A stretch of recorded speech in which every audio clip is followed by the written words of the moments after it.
Advertencia: la información suministrada no pretende sustituir la prescripción médica en ningún caso, ni emitir un diagnóstico o sugerir algún tratamiento de enfermedades. Estamos compartiendo información de interés general desde el punto de vista profesional del invitado, basándose en sus conocimientos y experiencia.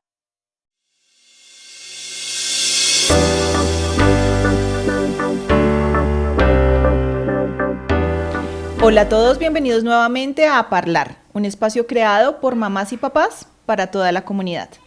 Acompáñennos hoy a esta segunda parte del episodio Adolescentes y Pantallas. Nuevamente tenemos aquí a Sebastián Serrano, quien nos va a ilustrar sobre este tema en otras áreas que yo sé que nos interesa mucho como papás. Ya en el episodio pasado Sebastián nos había contado un poco acerca de eso que son los nativos digitales y la parte positiva del uso de pantallas. Nos contextualizó bastante bien acerca de todo este tema digital y hoy nos viene a traer esos tips que como papás nos van a servir muchísimo. Sebastián, muchas gracias nuevamente por estar aquí en A Parlar. Muchísimas gracias a ti, Diana. De verdad, un placer, como siempre, acompañarles. Y espero que pues, esta segunda parte sea igual de provechosa que la primera y podamos abordar estos temas que preocupan a nuestros padres y madres de familia para generar esa tranquilidad, ese empoderamiento acerca de las herramientas digitales que tenemos en el hogar y esa capacidad como padres de poder guiar y orientar a nuestros hijos en esa etapa tan compleja y puntiaguda que es la adolescencia. Espero de verdad que les pueda servir. Muchas gracias. Gracias a ti. Bueno, ¿qué te parece si empezamos por eso que a veces nos llama tanto la atención a nosotros como papás, que son qué herramientas podemos usar como papás, como docentes, como cuidadores, para hacer un acompañamiento asertivo de nuestros hijos e hijas durante el uso de la tecnología? El control parental, que le llaman, ¿no? El control parental es esas plataformas o ese software que nos permite, esas aplicaciones que nos permiten tener un control sobre el uso de las redes que está haciendo nuestro hijo o nuestra hija. No solo el uso de las redes, sino el contenido que ve, cuántas horas pasa, de qué forma las gasta, cuáles son sus horas de consumo, cuáles no, etcétera, etcétera, etcétera. Bien, el control parental, por ahí estuve viendo, investigando para este podcast, había avisos por todo lado que decían el mejor control parental para tus hijos eres tú mismo. Y es cierto, el mejor control parental empieza por uno mismo. Estar pendiente de lo que hace nuestro hijo, nuestra hija con las pantallas es determinante. Pero ¿por qué no vamos a ayudarnos de ese contexto digital para hacer este control, esta guianza un poco más segura, ¿no? y más profunda? Porque si bien es cierto que uno como padre puede estar pendiente de la pantalla, tener un reporte mensual de las horas que ha estado tu hijo conectado a internet y qué contenido ha estado viendo, me parece interesante para poderlo orientar. Ahí es muy importante y nuevamente vamos a lo que ya hablábamos en el capítulo anterior. Es muy importante la empatía y acercarnos a nuestros hijos en este punto prácticamente como de igual a igual, para que no sientan que van a ser regañados, para que no nos rechacen de una vez y de entrada. Porque si uno trata teniendo un conflicto en casa y la amenaza es voy a comprar, por ejemplo, una membresía de Custodio, que es una plataforma de control parental supremamente potente, porque estoy harto de que te la pases en tu teléfono. No empezamos bien así, ¿de acuerdo? Así, a través del castigo, sabemos que eventualmente se ha educado durante mucho tiempo, pero empezamos a entender que hay otras maneras de orientar a nuestros hijos, que no sean a través del castigo, la riña o el enfado, ¿de acuerdo? Entonces, las herramientas de control parental tienen que introducirse en casa de una manera prácticamente cíclica. Yo recomendaría que desde la primera cuenta de correo que tengan sus hijos en Infantil 5, que ya tienen correo, pues Infantil 3, de hecho, ya la vinculen a una plataforma de control parental, como por ejemplo Google Family Link, que es gratuita y que tiene un montón de posibilidades, tanto de monitoreo de lo que ve nuestro hijo en redes, como de control. sobre los dispositivos de nuestro hijo ya en un futuro. Si el control parental pasa a formar parte del paisaje en la infancia, en la adolescencia es una cosa más con la que uno toca pues lidiar.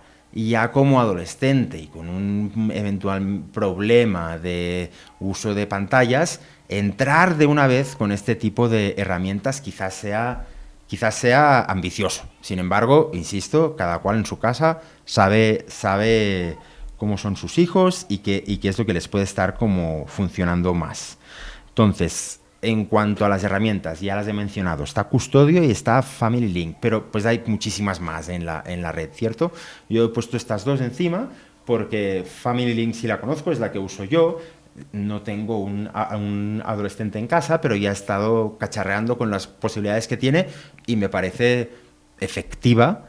Custodio es de pago, en Custodio incluso hay asesoría psicológica para padres, para tratar de resolver el problema de la aparición de la plataforma de control parental. O sea, lo tienen útil. Todo, sí, bastante pues monetizado ya, mercantilizado, pero pues al final es una herramienta más que nos puede llegar a ser francamente útil para tener como un panorama de los hábitos digitales de nuestros hijos, que es muy importante para poderlos guiar. Definitivamente es importantísimo tener como ese conocimiento. Hablando de conocimiento, debemos de hablar de las competencias digitales, ¿no? De la educación digital como tal. La educación digital no inicia en cómo se enciende un ordenador o cómo funciona un dispositivo. La educación digital va mucho más allá, ¿de acuerdo? Va mucho más allá y tiene que enseñar tanto de dispositivos como de usos, como de salud digital, etcétera, etcétera, etcétera. Por ejemplo, conceptos como la huella digital. La huella digital es un concepto que nuestros adolescentes ya están preparados para entender y ser conscientes y tenerla en cuenta en su día a día. La huella digital, para quien no sepa, es nuestra vida en Internet. Todo lo relacionado con nuestra vida en la red es nuestra huella digital. Desde nuestros primeros vídeos colgados en YouTube como jóvenes estudiantes de una carrera, hasta este podcast a día de hoy, en mi caso, toda nuestra historia profesional en LinkedIn, incluso nuestros exámenes médicos en la plataforma médica de cualquier servicio de salud. Eso está en la red, eso es una huella digital. Esa huella hay que saber cuidarla y apreciarla como tal. De esta forma, lo que vamos a conseguir es que nuestros adolescentes entiendan que quizás no hace falta publicarlo todo, porque si se publica todo, eventualmente das información que se puede usar para mal. Enseguida nos vienen como no hay que publicar, por ejemplo, nuestros documentos de identidad. Bien, le hemos dicho a nuestro hijo que no hay que hacerlo y cuáles son las consecuencias. A veces damos por hecho cosas que por obvias no dejan de ser importantes. Hay que recordarles todo este tipo de cosas para que ellos también entiendan que quizás una foto suya con 14 años sexualizada pueda convertirse en un problema de ciberacoso al día siguiente, porque con herramientas de inteligencia artificial, con esa cara, arman un corto que puede ser horrible y que puede dañar el momento vital de nuestro hijo y de nuestra hija. Entonces, mucho cuidado con lo que subimos, a quién se lo compartimos y en qué redes lo hacemos. En ese sentido, nuevamente Google pues me permitirán el abuso de esta marca, pero pues creo que no sé si tratando de lavar su imagen o su consciencia, tiene plataformas francamente interesantes como Be Internet Awesome. Be Internet Awesome es un portal que todos nosotros deberíamos conocer y navegar junto a nuestros hijos. Hasta juegos tiene, juegos educativos para el conocimiento de la huella digital. Entonces, ese paseo por el mundo digital acompañado y recibiendo como los inputs por nuestra parte puede ser importante para empezar, como decíamos en la primera parte de este podcast, empezar a generar como esa confianza para que la información digital en casa se comparta sin rubor, sin pudor, sin miedo a que me castiguen, sin miedo a que lo vayan a tomar mal, sino con la confianza de saber que al final es un mundo nuevo para todos. Si bien es cierto que ellos son nativos y nosotros somos inmigrantes, al final los hechos están yendo a una velocidad que cada día hay algo nuevo para lo que prepararse, y qué mejor, ¿no?, que poderlo compartir en casa de una forma amena y no tener que cerrar los ojos o ya verlo con miedo o ya sentirnos como apabullados de uy, no, Dios mío, ¿y ahora qué vamos a hacer con esto? Entonces sí es bien importante en ese sentido, tanto el control parental, que empieza por uno mismo, que se puede apoyar con herramientas digitales, como la educación digital, desde lo más obvio. Hay que estarlo explicando para que nuestros hijos entiendan que hay unos riesgos también. No hay que demonizar, pero tampoco hay que infantilizar. Desafortunadamente, la red no la regula nadie. La tele, en nuestra época, cuando veíamos tele como locos, sí que la regulaba la gente, ¿no? Y hasta los videojuegos se regulaban porque no estaban conectados a internet, estaba todo dentro de un cartucho o de un CD, y de ahí salía todo el contenido que podía tener el juego, y era relativamente fácil entender cómo funcionaba el juego y las interacciones que uno tenía. Bien, ahora todo esto ha cambiado y en cualquier momento nuestros hijos pueden estar teniendo interacciones desde afuera a las que conviene pues estar pendiente, estar atento y que no lo cojan a uno con la guardia baja para poder como emprender una guianza y unas acciones a tomar, no acobardarse.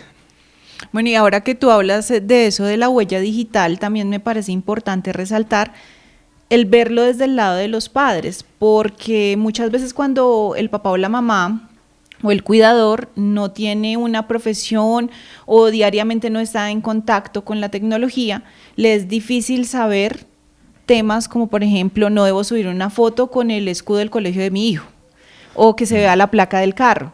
Entonces, es necesario que los papás que no tengamos conocimiento de pronto profundo acerca de estas consecuencias, sí nos eduquemos y busquemos información que nos pueda ayudar a entender esos peligros que también le podemos pues enseñar a nuestros hijos. El hecho de publicar este tipo de fotos con información tan sensible nos puede llevar también a un problema, ¿no? Y el tema de publicar fotos de nuestros hijos, yo pienso que también hay, no sé, hay tanto de ancho como de profundo en ese tema, ¿no? Sí, es un tema tan ancho como profundo, sí, porque ahí ya uno no sabe si realmente la persona que está subiendo todo ese contenido está tratando de resarcir problemas personales o trastornos personales, pues psicológicos, no patológicos, pero pues sí problemas que uno puede haber tenido, ¿no? Sin ánimo de demonizar a nadie que suba fotos con sus hijos, pero yo es algo que eventualmente no recomendaría, especialmente fotos de ellos solos, posando. Es como, son fotos que quedan para uno. Compartirlas, si bien es cierto que pues la familia puede estar muy, muy contenta, es muy delicado. Realmente, cuantas más cosas compartimos, más nos exponemos. Y también es cierto que si no compartimos absolutamente nada, pues pasamos a ser como unos ermitaños y la gente está hasta preocupada, como hace rato que no sé nada de ti porque no he visto nada en WhatsApp. Es como, no, es que dejé de publicar y tal. Bueno, eventualmente tampoco está mal tener como esas temporadas de, bueno, quizás me tomo un tiempo y no publico tanto, o voy con más cuidado de las cosas que publico. Trato de que, pues, evidentemente todo lo relacionado con información sensible, pues no se debe publicar. Y ya aparece un tópico que se repite desde ya hace años. Como publicar que te vas de vacaciones no es prudente y se sigue haciendo porque uno siempre como desde esa posición de al que nada le puede pasar, ¿no? Esas cosas, creer que tú estás por encima de eso y que a ti no te va a pasar porque tus contextos tampoco son así, te exponen y pues los peligros están ahí y hay que ir con cuidado, hay que saberlos manejar. Se pueden manejar, o sea, no es una cuestión de acecho constante, no es una cuestión peligrosísima que exponga tu vida, evidentemente no, pero hay que tomarla con responsabilidad, con respeto, sabiendo muy bien por dónde está caminando uno y qué información está facilitando para no tener que lamentar, ¿no? Prevenir para no tener que lamentar, prevenir. Y además, por el hecho de que ellos sean unos niños, no quiere decir que no debamos tener su consentimiento. A veces nunca les preguntamos si ellos quieren que esa foto aparezca ahí, y llegan a su etapa adolescente y empiezan: mamá, borra esa foto, papá, borra esa foto porque subiste eso, y llegan esos conflictos y todos esos temas que son de la edad. Sí, y esa, al mismo tiempo, y por el otro costado, esa cotidianidad en subir cosas. Es decir, te puedes encontrar con que tu hijo o hija te haga reclamos por lo que subiste y por lo que no, sin su permiso, o encontrarte en el otro costado del camino, donde el hijo y hija ven con una normalidad transparente que absolutamente todo se publique, y así se la pasan. El modelo, ¿no? El ejemplo, recuperamos ese mantra, el ejemplo que debemos de dar a nuestros hijos. Si nos la pasamos tomándoles fotos y publicándolas, ellos son conscientes de eso, y en un futuro puede ser que nos reprochen el por qué, o directamente lo tomen como un hábito, la mar de normal. En mi casa siempre ha sido así, no conozco otra realidad, sigo haciendo eso. Toda esa conducta no tiene por qué terminar mal, pero es una conducta de riesgo. O sea, no estamos alertando del apocalipsis, pero hay que ser consciente. O sea, no es un camino de rosas con algunas espinas, entonces hay que ir con cuidado con lo que cada uno publica. Informarnos. Sí, informarnos, estar atentos, estar siempre como atentos, leer las cosas que recibimos. A veces, por esa inmediatez que también se nos ha contagiado a nosotros como inmigrantes digitales, esa necesidad de avanzar y avanzar y avanzar y avanzar, no llegamos a leer todo el correo, no llegamos a leer al final del aviso. ¿Cuánta gente sabe, por ejemplo, las cookies que aceptamos con esa facilidad, cierto? Las cookies, accept all, o config cookies, o reject all, o... ¿Alguien ha leído todas las cookies, por ejemplo? Las técnicas, las de usuario, las de publicidad, todas son prácticamente iguales, ¿eh? He hecho el ejercicio una vez, ya prácticamente siempre se repite. Pero si la legislación, que es como un paquidermo, que va lentísima, ha logrado que las empresas al menos hagan eso acerca de las cookies, pongámosle cuidado. O sea, toda la regulación que se hace en esos aspectos, que es lenta, que va tarde, tengámosla en cuenta. ¿Por qué será que esto de las cookies ahora se puede configurar? Echémosle un ojo a ver qué es esto de las cookies. Ya nos contaste un poquito de qué herramientas tenemos los padres y los cuidadores. Es muy importante también eso que tú pues mencionas, de tener un diálogo sincero con ellos para poder ejecutar este tipo de herramientas y que sean verdaderamente útiles en ese acompañamiento asertivo. Pero también es importante el que logremos que ellos tengan un punto medio, un equilibrio entre el uso de estas pantallas y su vida cotidiana. ¿Qué nos puedes enseñar sobre eso? El establecimiento de rutinas es muy importante en ese sentido. Entender que los dispositivos forman parte de la cotidianidad del menor, que no los podemos suprimir, porque le vamos a generar un impacto fortísimo de desconexión con su grupo de amigos en la etapa de adolescencia. Es más importante que nosotros. Entonces, ojo con las cosas que prohibimos, porque se pueden generar conflictos que ya no se recuperen. Entonces hay que ir ahí como con cuidado con esas cosas. Por eso, igual que con el control parental, hay que saber medir muy bien en qué momento se encuentra la familia para establecer unas rutinas de uso de tecnología. Por ejemplo, tener espacios o horas libres de tecnología para todos. Y ahí le pongo énfasis porque es para los adolescentes, pero también lo es para los adultos. Acordémonos del modelo. Establecer unas rutinas y decir que no se puede ir a dormir con el teléfono, con el dispositivo al cuarto, me parece una rutina extraordinaria, por ejemplo, para evitar un montón de problemas. Esto no se puede hacer de la noche a la mañana.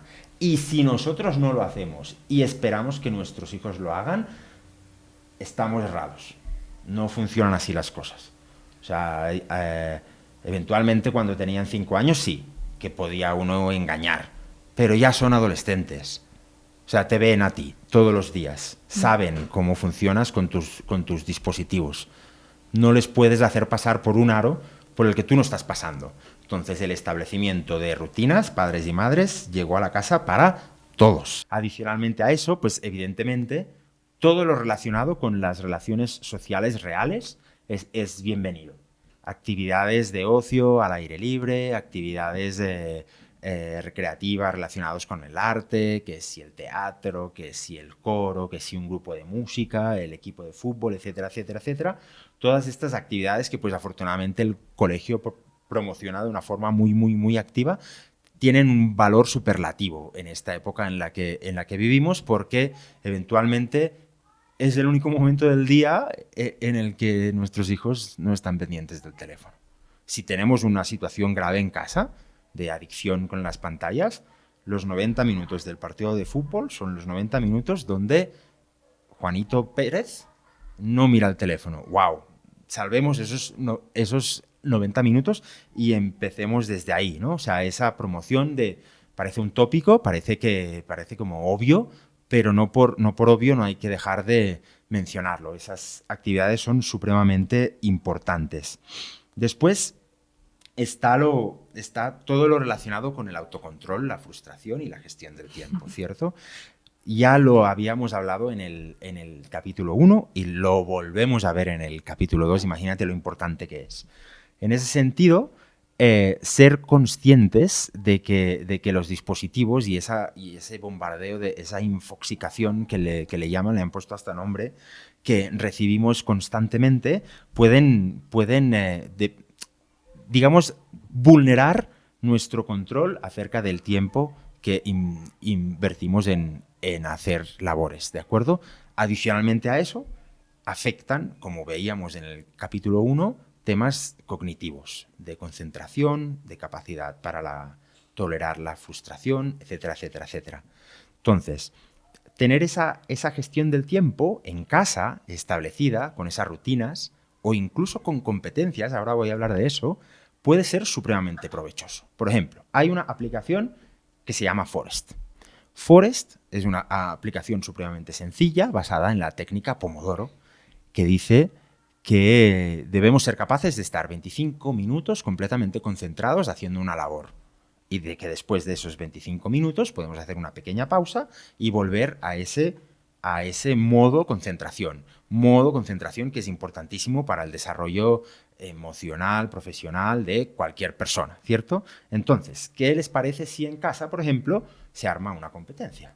Todo el mundo tiene la aplicación Forest y al final de la semana vemos quién ha sembrado el árbol más bonito. Si no queremos descargar la aplicación Forest, si lo que queremos hacer es algo como más sencillo de revisión de resultados, bien, cualquier dispositivo tiene su capítulo de salud digital o gestión digital, tanto Android como iOS, como pues Apple, todos lo tienen, donde el dispositivo nos habla de las horas que ha estado encendido y con qué plataformas ha estado encendido. Y nos hace un reporte, lo que queramos, diario, semanal, mensual, desde que el teléfono está encendido. Es una maravilla, datos. Bien, miremos eso como padres. Primero, eventualmente nos va a dar vergüenza algunos datos que puedan llegar a salir, algunas horas de más quizás en algunas plataformas que pensábamos que no nos quitaban tanto tiempo.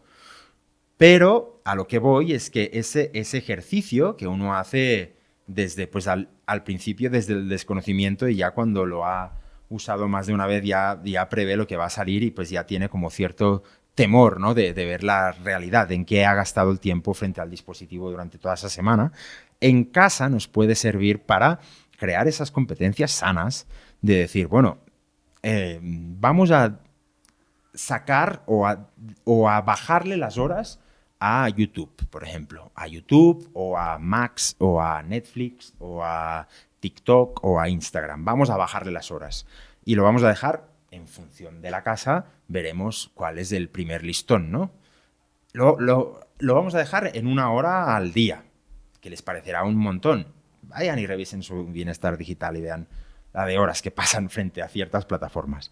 Entonces, a raíz de eso se genera esa competencia que siempre es bonito en casa, pues porque al final es saludable y uno tiene esos datos y pues al final de la semana en ese área libre de tecnología, que la llamaremos de otra manera porque con ese nombre no seduce a nadie, sacaremos esas estadísticas y veremos quién va ganando o quién va perdiendo. Verán que de pronto eventualmente bajarle las horas a esa plataforma o a esa red social empiece a tener como un incentivo que nosotros podemos dirigir, ¿no? Que nos podemos poner de nuestro lado para poder orientar, pues quizás no hacia recompensas, pero quizás sí hacia reconocimientos en casa, no sé. Esta semana bajas tú la basura porque definitivamente te pasaste de las horas de Instagram, no sé.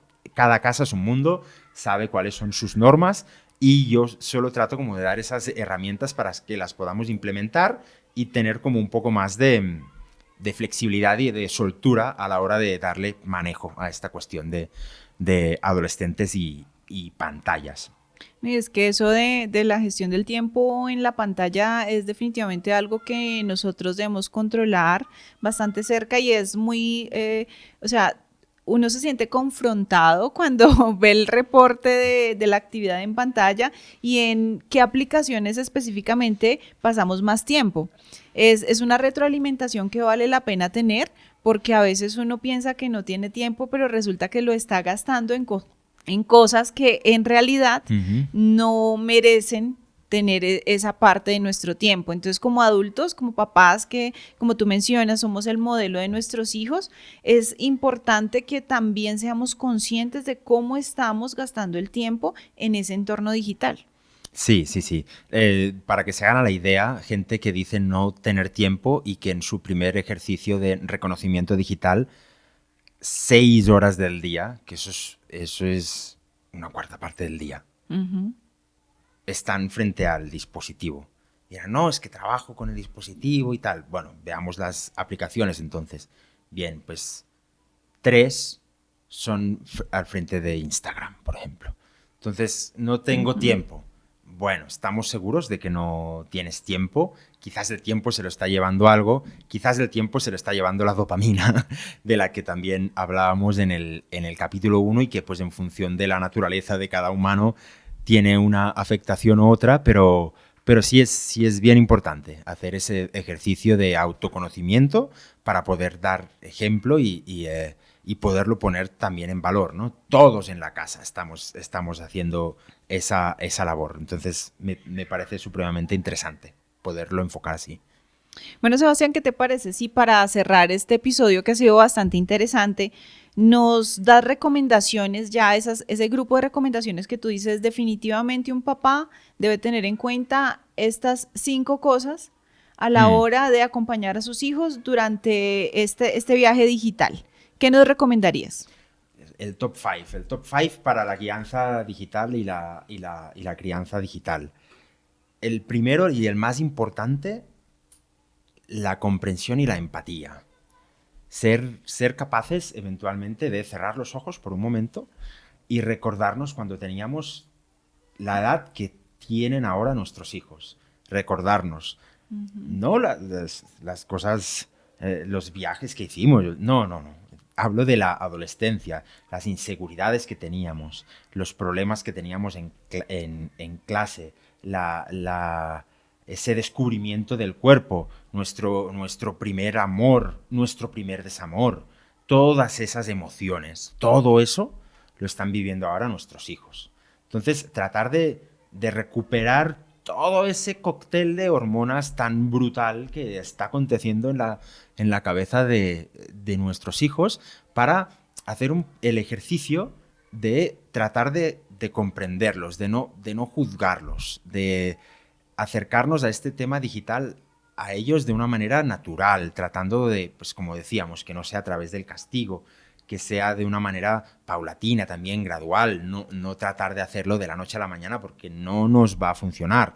Tratar de que sea de una manera que fluya, ¿no? Con una sinergia como positiva hacia nuestros hijos y guiada por esa empatía, ¿no? Por esa empatía que tenemos que tener por nuestros hijos y esa comprensión del momento vital que están viviendo. Comprensión y empatía para mí es la clave. El primer punto para empezar a desmenuzar la trenza, el peinado, el lío, el enredo, como le queramos llamar.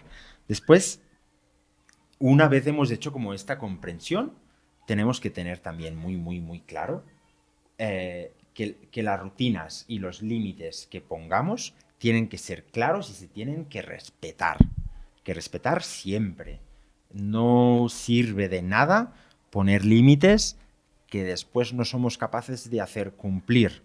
Entonces, tampoco nos demos tan duro como padres. Pongámonos unos límites entre todos que sepamos que van a ser exitosos.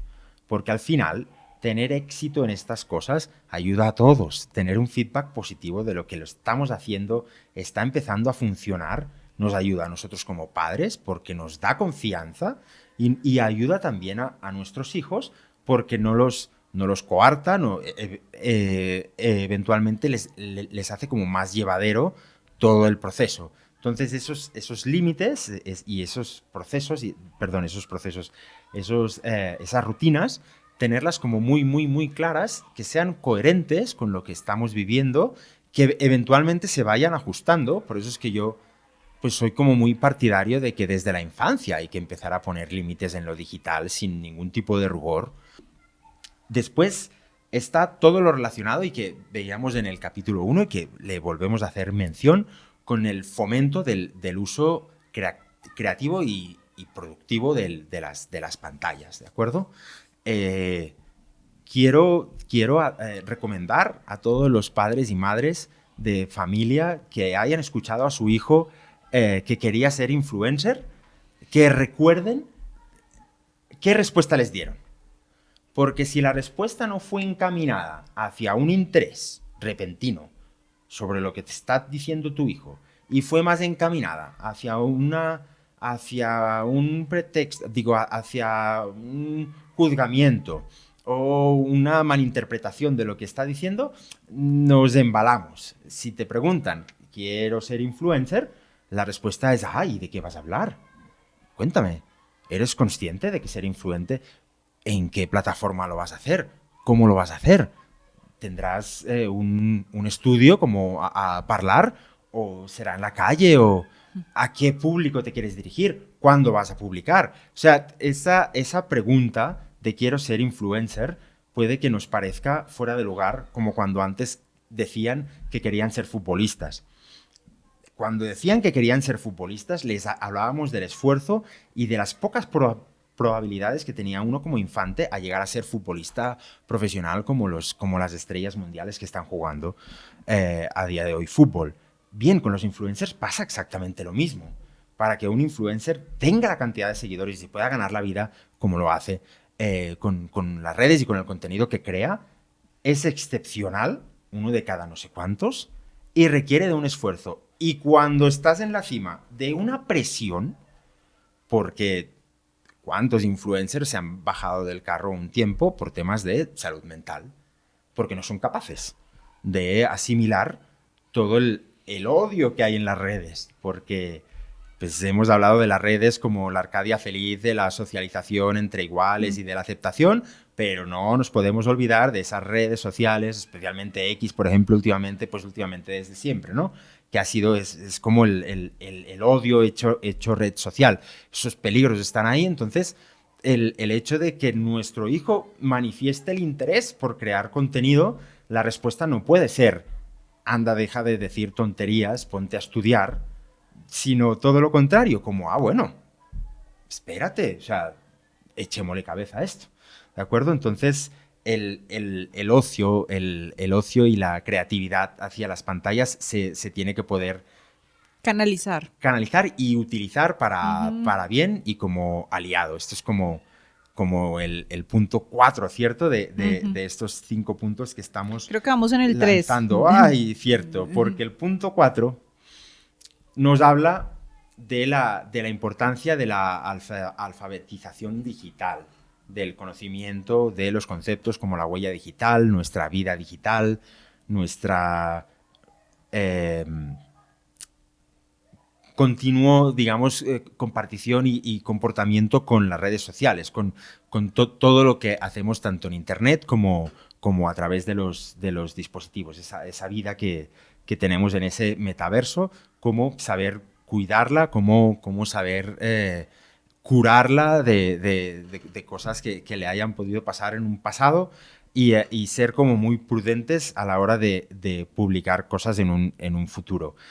Por ahí recuperé el vídeo del el mago de las redes sociales, era en Bélgica, no era en Ámsterdam, un mago que montó unas jaimas en una plaza de Bélgica y decía conocer el futuro de la gente que quería entrar, iba a lanzarse para un programa y la gente entraba y evidentemente el mago sabía un montón de cosas de la gente que entraba a esas jaimas para ver si les podían leer el futuro. Y al final del clip, del show, de la publicidad al final, se bajaban unos telones y aparecían 4 o 5 pues hackers de esos malos, ¿de acuerdo? Con pasamontañas negros y pues que no creo que vayan así los hackers, qué calor frente a un computador y con pasamontañas, pero pues así se representan, investigando sobre toda la vida de esa gente que ha estado ahí publicando y que ahora se encuentra con un mago que no conoce y que les suelta toda la información. Es un vídeo, ya tiene 10 años, entonces eventualmente era apenas el auge, empezó el auge de poder bloquear nuestras cuentas para que no las viera toda la gente, ¿no? Poco a poco vamos como aprendiendo en ese buen uso y en esa consciencia sobre la huella digital que tiene que ser transmitida, o sea, tenemos que transmitir la importancia de la huella digital y de la alfabetización digital, porque por más que sean nativos digitales, no nacen aprendidos, no vienen con un chip debajo del brazo, siguen siendo ignorantes en el buen sentido de la palabra, en muchísimos aspectos digitales, y creer que ellos, por esa condición que tienen de nativo, eso ya lo saben, eventualmente nos hace caer en el error o en confiarnos y nos puede llevar pues en una senda no tan segura o un poco más tortuosa que la que podría ser si en casa se lleva esa información y se habla abiertamente, sin pudor, de todos estos temas digitales y de huella digital. Sí, aquí también vale la pena recordar un poco acerca de eso de la necesidad que tenemos los papás de educarnos también respecto a lo que ellos están viendo, qué entornos son, qué juegos son. Algo muy importante que mencionaba Sebastián es que el mejor control parental somos nosotros mismos, ¿no? Por ejemplo, a veces nos confiamos porque algo tiene la palabra kids, y pensamos que porque es para niños es algo que no va a tener un contenido malicioso, pero tenemos el ejemplo de YouTube Kids, que tiene videos que definitivamente no son para niños, donde por medio de caricaturas inducen a los niños a atentar contra su vida o contra la de otras personas, les enseñan cómo, cuándo, por qué. Es decir, nosotros como papás debemos formarnos, educarnos, igual que queremos que nuestros hijos se eduquen en esos temas. También como papás nos debemos educar en a qué edad yo le puedo regalar una consola X o Y o Z, porque no todas son adecuadas para todas las edades, por ejemplo. En ese sentido, sí es cierto que lo de YouTube Kids está como en efervescencia, está como empezando incluso a rotar entre los chats de los papás, como mucho cuidado. Por supuesto, mucho cuidado. Uh-huh. El mejor control parental somos nosotros, y no por el hecho de que lleve la etiqueta Kids significa que sea apto. Al final, si uno está habituado a colgar contenido en YouTube, que sea apto o no para niños es un chulo en el proceso, de donde uno dice como sí, este contenido es apropiado para niños. Ya después depende de la, me imagino, inteligencia artificial o del curador de contenido de YouTube, no sé exactamente de quién depende, filtrar si efectivamente es o no es. En ese sentido, me gusta recomendar una plataforma que se llama Common Sense Media, que nos habla a los papás de los dispositivos, de los juegos, de las plataformas, de las películas que están al alcance de nuestros hijos y nos las explica, para que entendamos si va dirigido o no va dirigido, para que pues ahora que llega Navidad sepamos si es oportuno comprar el Grand Theft Auto 100.000 o no es apropiado comprar el Grand Theft Auto 10.000, o si es más apropiado pensar en una consola que tenga incorporado el control parental, como es el caso de las consolas de Nintendo, creo que lo llevan incorporado, o deslibrarnos de todo control y que nuestra casa sea, pues, en ese sentido, un posible descontrol sobre otra consola que no tenga ese tipo de controles. Sí, es bien importante, como padres, estar siempre atentos al contenido que ven nuestros hijos. Sí, aquí definitivamente confirmo lo que dice Sebastián acerca de esa consola. En mi caso personal, he tenido una experiencia muy positiva con la Nintendo Switch, porque tiene una aplicación que nos permite a los papás restringir el tiempo, los juegos, y se puede parametrizar de una forma muy fácil y muy acertada para los niños. Entonces esa es una excelente recomendación.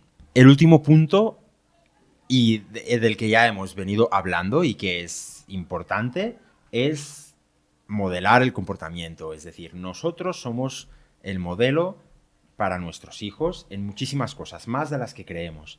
Entonces, todo lo que hacemos en casa relacionado con el bienestar digital y la buena salud digital es bienvenido. Todo lo que no hacemos jugará en nuestra contra, se nos va a devolver. Si en casa nosotros, después de cenar, nos encerramos cada uno a su cuarto con su dispositivo, después quejarse de que el hijo está enganchado a las pantallas no es de recibo, porque no se actuó con esa prevención. Evidentemente, pues cada caso es un caso y no, pues, generalizar eso es horrible, pero desde nuestro comportamiento es que vamos a lograr, o al menos intentar, o al menos viviremos con la cabeza tranquila de que desde nuestro lado se hizo lo que se pudo. No hay que olvidar que al final nuestros hijos son entes libres, con un comportamiento libre, y que así debe de ser. No serán nuestro reflejo de lo que no pudimos ser, no serán el héroe que vence las frustraciones que nosotros nos vencieron, no serán todo eso. Pero al menos quedar como con esa consciencia tranquila de que se hizo un buen trabajo en casa y de que se trató de dar ejemplo con todo este tema digital, que créanme, es una herramienta que tiene grandísimo potencial, y precisamente porque el potencial es grandísimo, lo tiene en las dos caras de la moneda, tanto en el oscuro como en el claro, tanto en el puntiagudo como en el de rosas, ¿cierto? Podemos orientarlo hacia el bienestar, hacia el aprendizaje, hacia el crecimiento personal, o se nos puede descontrolar y se nos puede convertir en un tema de acoso, de bullying, de grooming y de temas de adicciones. Entonces es importante que lo podamos manejar, es importante que no le tengamos miedo, es importante que lo podamos hablar en casa desde la naturalidad, desde la empatía, que ya hablábamos, con los límites claros, utilizando esas rutinas y aprendiendo entre todos, alfabetizándonos y, en definitiva, disfrutando de este momento que nos ha tocado vivir como humanos y que es francamente excitante. Muchísimas gracias, de verdad, ha sido un verdadero placer. Gracias, Sebastián, por acompañarnos en este episodio, por ilustrarnos a todos los papás acerca de este tema tan interesante. Y ustedes no se preocupen, que todos los recursos que Sebastián ha nombrado aquí para papás los vamos a dejar acá abajo en la descripción del video para que puedan acceder a ellos.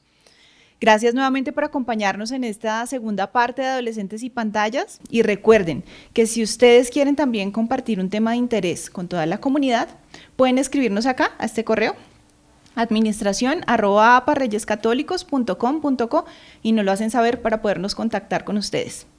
Recuerden que Aparlar es un espacio creado por la Asociación de Padres de Alumnos del Centro Cultural y Educativo Español, Reyes Católicos. No olviden darle like a este video, comentarlo, compartirlo con alguien que lo necesite y activar la campanita ahí para que no se pierdan ningún episodio. Hasta la próxima. Adiós.